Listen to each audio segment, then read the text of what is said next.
The year is 1942 on the Eastern Front, an endless frozen wasteland. A young soldier crouches in a trench, his rifle frozen, his body numb.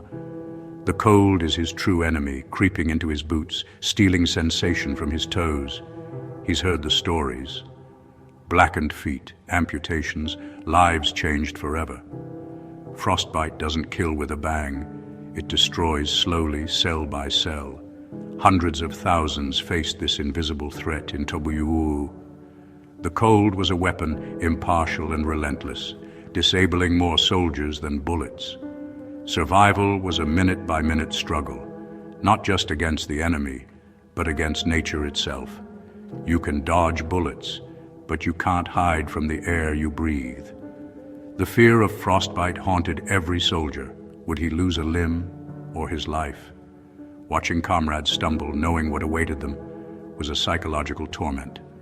Amputation meant the end of a soldier's career and a permanent scar.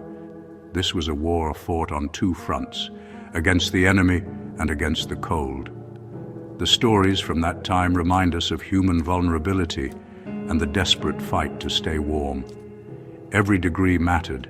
Every moment was a battle for survival. The cold was a silent killer, and for many it was the most terrifying foe of all. In those trenches, the line between life and death was measured in frostbite's advance.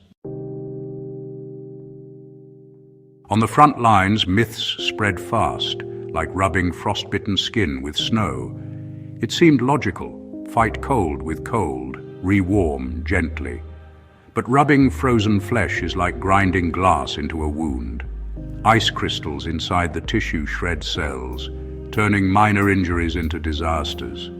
Well-meaning comrades often made things worse, leading to more amputations.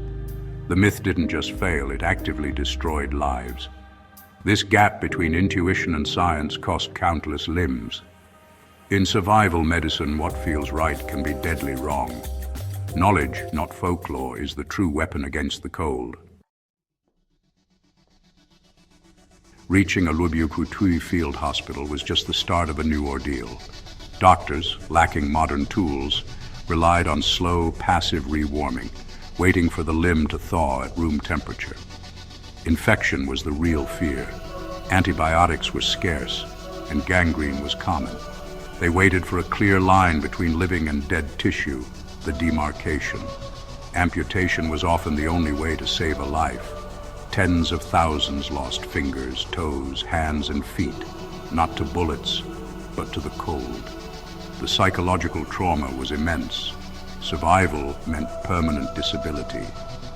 WWII medicine was reactive, not preventive. Cleaning up after the damage was done. The cold's power and the limits of medicine were on full display.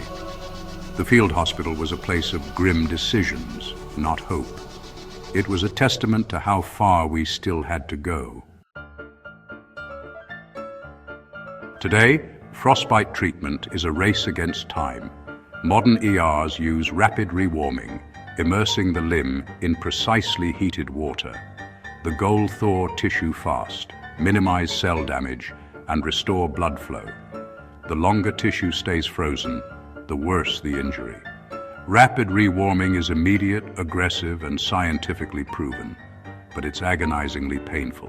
So pain control is central IV meds, nerve blocks, even epidurals. Unlike WWII, we don't just wait and watch. We intervene to save both life and limb. The process is humane, controlled, and proactive. Modern medicine fights back from the first moment. This shift from passive to active care defines today's frostbite treatment. It's about preserving quality of life, not just survival. The difference is night and day. Even with rapid rewarming, microclots can block blood flow in doomed tissue. Enter TPA, a clot-busting drug, first used for heart attacks and strokes. In the 1990s, doctors tried it for frostbite, hoping to dissolve the tiny clots. The results were revolutionary. TPA, given within 24 hours, can save fingers and toes once destined for amputation. Angiography shows the difference.